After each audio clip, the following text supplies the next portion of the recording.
साथियों, अभी अपन पढ़ेंगे CSIR जो कि हिमाचल प्रदेश पालमपुर में स्थित है, उसका नोटिफिकेशन।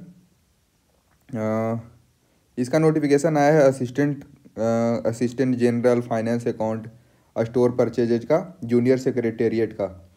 ठीक है, तो चलिए पढ़ते हैं। मैं इसको पहले से पढ़ चुका हूँ ताकि आपका भी कम समय लगे और मेरा भी।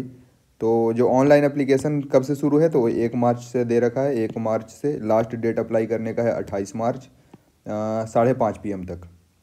ठीक है, इसकी हार्ड कॉपी को ऑनलाइन सबमिशन, जो ऑनलाइन आपने सबमिट कर रखा है, उसको भेजने का लास्ट डेट है 11 अप्रैल 2025 5:30 PM तक।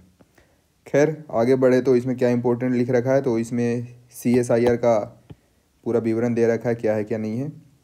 खैर पोस्ट की बात करें तो जूनियर सेक्रेटेरिएट असिस्टेंट जनरल, जो कि उसमें अनरिजर्व 3 सीटें हैं। SC के लिए 1 सीट है, और EWS का 1 सीट है, और OBC के लिए 2 सीट है। उसी तरह junior secretariat assistant finance and account का भी है, जिसमें 2 अनरिजर्व सीट हैं।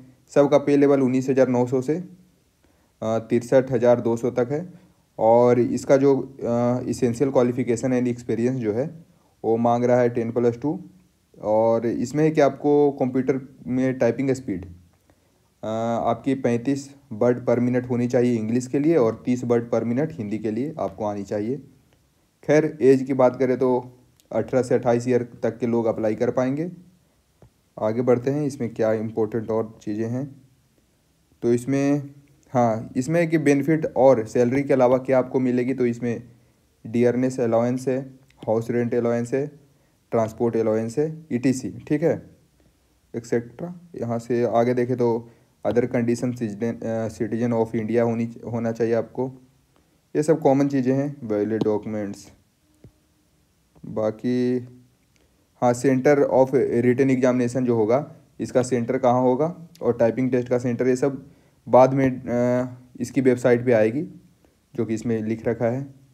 इन्होंने बताया कि कोशिश ये करेंगे कि एग्जामिनेशन टेस्ट पालमपुर में ही कंडक्ट हो, कांगड़ा डिस्ट्रिक्ट में, हिमाचल प्रदेश की। बट ये लिख रखे हैं कि अगर ज़्यादा लोग अप्लाई करेंगे तो आउटसाइड भी पालमपुर होगा, जैसे कि चंडीगढ़, दिल्ली, TC। खैर आगे देखें तो एज और अदर रिलैक्सेशन दे रखा है। तो SC ST के लिए 5 साल का रिलैक्सेशन है, यानी कि एज लिमिट से आप 5 साल बड़े हैं तो भी आप अप्लाई कर पाइएगा।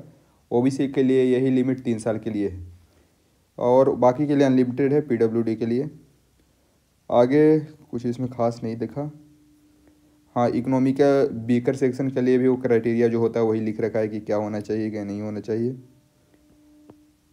आगे मोड ऑफ सिलेक्शन की बात करें तो जूनियर सेक्रेटेरिएट असिस्टेंट जो है जनरल, सबका तीनों का इसमें लिख रखा है कि एग्जामिनेशन कैसे होगा। तो क्वेश्चन जो होगी हिंदी इंग्लिश दोनों में होगी। स्टैंडर्ड ऑफ एग्जामिनेशन 12 तक का होगा स्टैंडर्ड, और टोटल क्वेश्चन 200 होंगी। टाइम अलॉटेड है 2 घंटे 30 मिनट, यानी कि 2-2.5 घंटे का पेपर है। इसमें 2 पेपर होंगी। पहले पेपर 90 मिनट दिया जाएगा पहले पेपर के लिए, जिसमें मेंटल एबिलिटी टेस्ट होगा, रीजनिंग वगैरह, जो 200 नंबर का है, 100 क्वेश्चन होंगे, जिसमें कोई निगेटिव नहीं है। फिर सेकंड पेपर जो है वो जनरल अवेयरनेस का होगा और इंग्लिश लैंग्वेज का होगा। दोनों 50-50 क्वेश्चन रहेंगे, 150-150 नंबर का। इसमें है निगेटिव्स। ठीक है, 1 निगेटिव मार्किंग के लिए है और 3 पॉजिटिव, यानी कि आप 1 सही करते हैं तो 3 नंबर मिलेगा, और 1 गलत करते हैं तो 1 नंबर काट लिया जाएगा। आगे बात करें तो वही टाइप राइटिंग एरर्स के बारे में लिख रखा है, जो कि अगर आपको पढ़ना है तो डिटेल में पढ़ सकते हैं, ऐसे कुछ खास है नहीं। एप्लीकेशन फ़ी की बात करें तो EWS OBC जनरल एक सर्विसमैन के लिए 500 रुपया है, और SC ST PWD के लिए 1 भी रुपया देना नहीं है, एग्जेम्प्टेड है। अप्लाई कैसे करनी है तो उसका प्रोसेस इसमें लिख रखा है।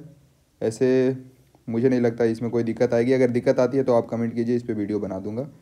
आगे बढ़ते हैं तो लिख रखा है advise note to apply more than once for a post, यानी कि इसमें लिख रखा है कि आप एक ही पोस्ट के लिए 1 से अधिक बार अप्लाई ना करें। अगर आप 1 से अधिक बार अप्लाई करते हैं तो आपको तो एक्स्ट्रा फ़ी देनी ही पड़ेगी, और ऊपर से जो बाद में अप्लाई करते हैं वही वाला मान्य होगा, आपका पहले वाला अप्लाई जो कर रखा है वो कैंसिल हो जाएगा।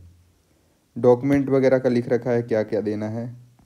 आगे बढ़ते हैं। आगे इसमें है कि सर्टिफिकेट रिगार्डिंग, अच्छा एनेक्सर है, जो कि मतलब सारी चीज़ का फॉर्मेट दे रखा है कि OBC का क्या है, क्या नहीं है फॉर्मेट, कौन से फॉर्मेट में ओबीसी वगैरह होना चाहिए, डिफेंस पर्सन के लिए कौन सा सर्टिफिकेट होना चाहिए, सर सबका फॉर्मेट दे रखा है।